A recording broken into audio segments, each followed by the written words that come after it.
एक राजा ने घोषणा कर दी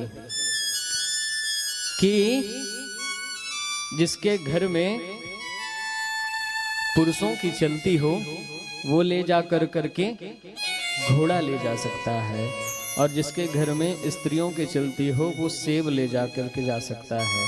टोकरी में एक सेब रख दिया और एक घोड़ा बांध दिया।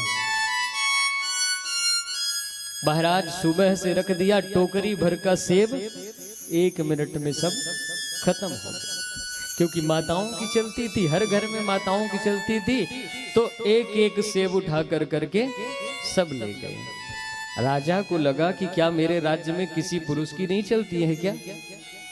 अब राजा शाम जैसे हुई, और शाम जब हुई तो मंत्री ने देखा कि जो टोकरी भरी हुई सेबों की थी तो वो तो खाली हो गई, परंतु घोड़ा ऐसे ही बंधा है।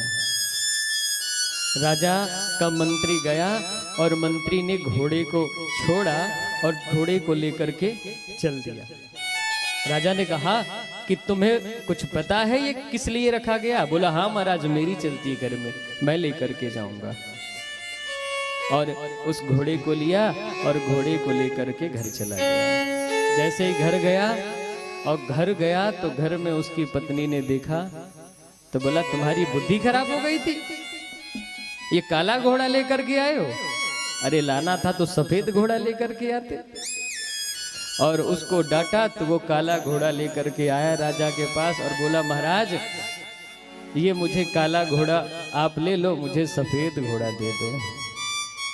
राजा ने कहा कि तुम स्वयं डिसीजन नहीं ले रहे हो, इसलिए तुम्हारी भी घर में नहीं चलती है, तुम स्वयं डिसीजन मेकर नहीं हो। और महाराज क्या किया? राजा ने बोला कि सेब यही खाओगे या घर भिजवा दूं? और मंत्री ने बोला कि महाराज कोई बात नहीं, मैं यही ले लूंगा सेब।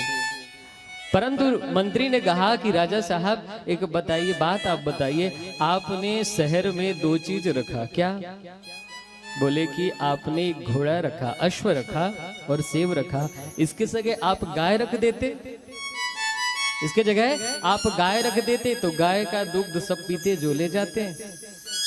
बोले कि भले आदमी, मेरी भी कहाँ चलती, मैं तो गाय ही रखने वाला था, परंतु रानी ने कहा कि घोड़ा रखो। बोले रानी ने कहा कि घोड़ा रखो, इसलिए मैं घोड़ा रखा। मंत्री ने कहा तो महाराज फिर सेब आप यही खाओगे कि मैं घर भिजवाऊं? बोले चल दोनों बैठ के साथ में खाएंगे। तो घर में जो चलती है तो माताओं की चलती है, इसलिए पहले सीताराम राधे श्याम, मातृ देवो भव फिर पितृ देवो भव।